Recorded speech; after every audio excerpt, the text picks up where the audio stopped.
Hi everyone, it's Veronica from Blue Star Crochet. Today I would like to show you how to finish off your Tunisian crochet project.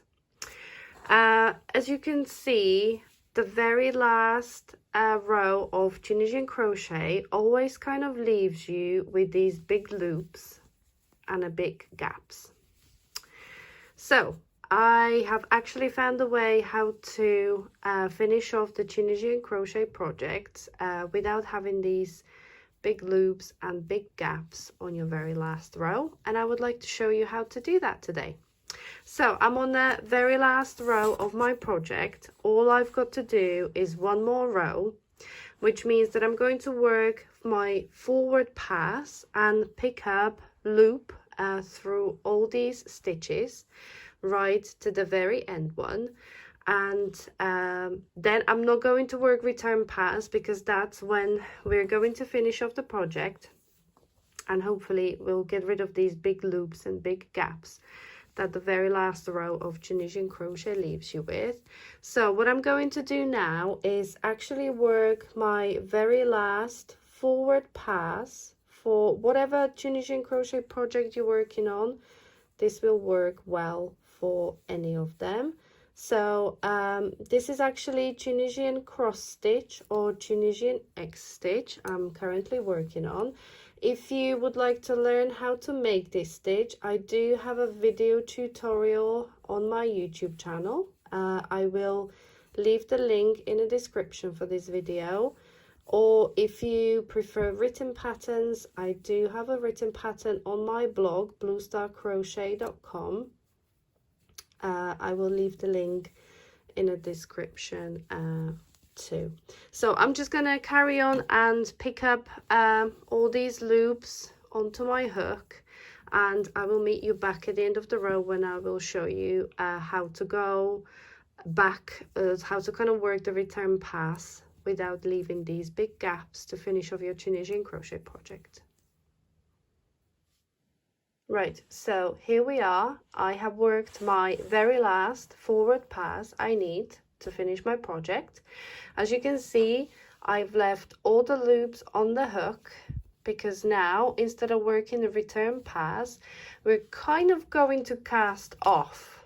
For the knitters out there, I think this might be quite easy for you. So to finish off the very last return pass, we're going to need another crochet hook.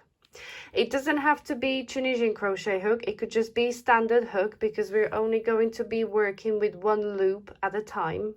We're not going to have many loops on the hook. I just got this crochet hook to hand. So I am using 8mm crochet hook for my project. This is a Aran weight or worsted weight yarn, and I'm using 8mm hook for the project. To finish off the very last return pass, I'm going to drop down to 6mm hook just to make the very last edge a little bit neater and a little bit tidier. So if you, whatever size hook you're using, if you could drop a couple of sizes, it will make the very last row a bit neater rather than leave those big loops and gaps. So what we're going to do is we're going to actually work on the wrong side of your project. So we need to turn it around and we're going to work on the back. Also put the yarn to the back like this, and we're going to work with this hook here. This hook basically just holds the loops on the hook, and we're going to be using the 6mm hook. So for a little bit, it's going to feel like knitting because you got two hooks. Like I said, it doesn't have to be a Tunisian crochet hook. It could just be a standard hook because you're only going to work with one loop at a time. So what we're going to do is work these loops off of this hook using the second hook. So to work the first loop, I'm going to insert my hook into this loop like this, okay, and we're going to yarn over and pull a loop through, and now take the original loop off of that hook there and tighten it. Okay, so you secured the first loop by pulling this loop up and leaving it on the hook. To work the next one off, I'm going to insert the hook into the next loop, just like you would do with knitting. Okay, I hope you get this might get a little bit tricky, but I hope you can see it. Okay, so there we go. I inserted my hook through the next loop, and I'm going to yarn over and pull up a loop through. And now I'm going to take the loop off of the hook like this, which leaves me 2 loops on the hook. So that's the original loop. This is the next loop that secures the Tunisian crochet stitch. And I'm going to yarn over and pull through 2 like this. So kind of like working single crochet stitches through these loops on the hook. Again, I'm going to insert the hook through the next loop like this, yarn over and pull up a loop. Okay, with the original loop, I'm going to take it off that hook. Oh, I think I just dropped it. Right, let's go back to it again.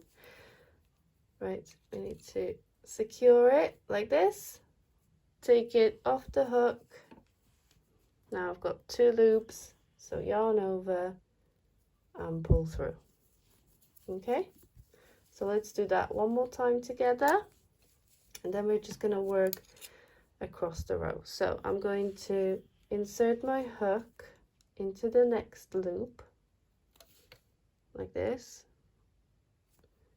yarn over and pull through that loop.